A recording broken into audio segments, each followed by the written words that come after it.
Hello guys, आज हम बात करेंगे नोकिया G20 प्रॉब्लम्स के बारे में। इस फ़ोन के अंदर क्या क्या प्रॉब्लम्स देखने के लिए मिलता है और ये फ़ोन खरीदना चाहिए या नहीं चाहिए, इस फ़ोन के अंदर क्या क्या कमी देखने के लिए मिलता है। तो फिर वीडियो को स्टार्ट करने से पहले चैनल पे नए तो नीचे सब्सक्राइब बटन को सब्सक्राइब कर दीजिए।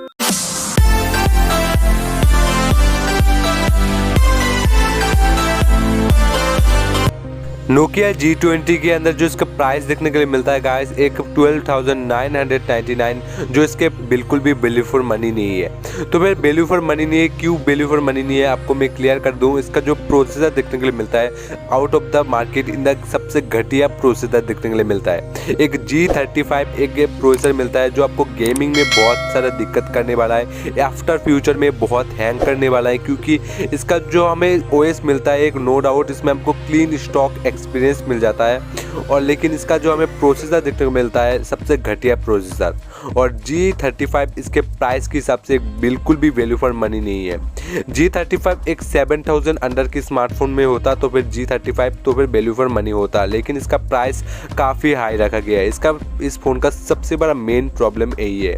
और गाइस इसका डिस्प्ले के बारे में बात करूँ, नो डाउट इसमें 6.5 इंच का एक डिस्प्ले यूज़ किया गया है, जो एक काफ़ी अच्छा डिस्प्ले, बड़ा डिस्प्ले को बोला जाता है, लेकिन इस डिस्प्ले में बहुत कमी है। लेकिन इसमें 13,000 में HD प्लस डिस्प्ले मिलता है, जिसको प्राइस के हिसाब से फ़ोन जजमेंट नहीं करता है।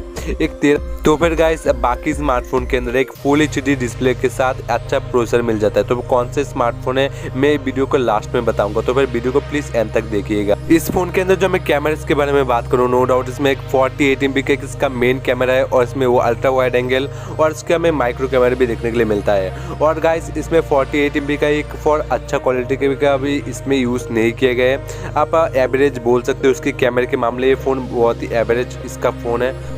इस फ़ोन से खींची हुई आप पिक्चर्स आप देख सकते हो, मैं आपको स्क्रीन पे दिखा रहा हूँ गाइस। इस फ़ोन से काफ़ी अच्छी क्वालिटी की लेकिन पिक्चर्स आई है, लेकिन इतना भी खास नहीं है। इस फ़ोन के प्राइस की सबसे बिल्कुल भी वैल्यू फॉर मनी नहीं है। इसकी सेल्फी कैमरा जो मिलता है गाइस, एक 13,000 में एक 8 MP का सेल्फी कैमरा मिलता है 2021 में।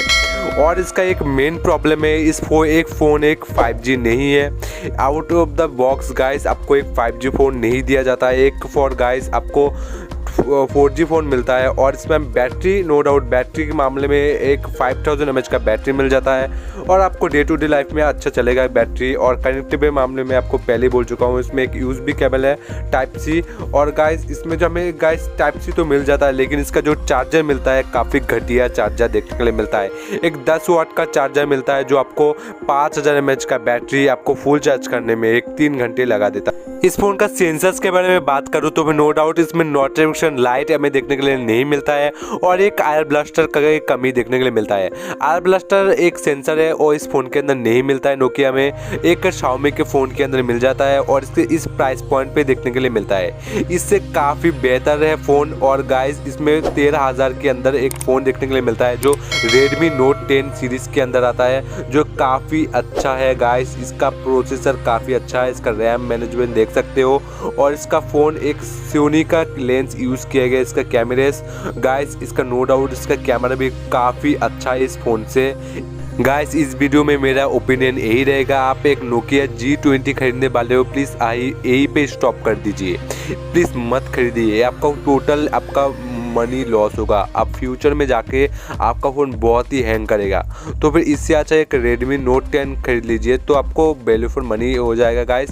काफ़ी अच्छा वैल्यू फॉर मनी देखने के लिए मिलता है Redmi Note 10। और गाइस आपका फ़ोन काफ़ी हैंग करता है, तो फिर मैं इस बारे में ऑलरेडी वीडियो बना चुका हूँ। आप प्लीज़ आई बटन में जाइए और वीडियो को एंड तक देखिए।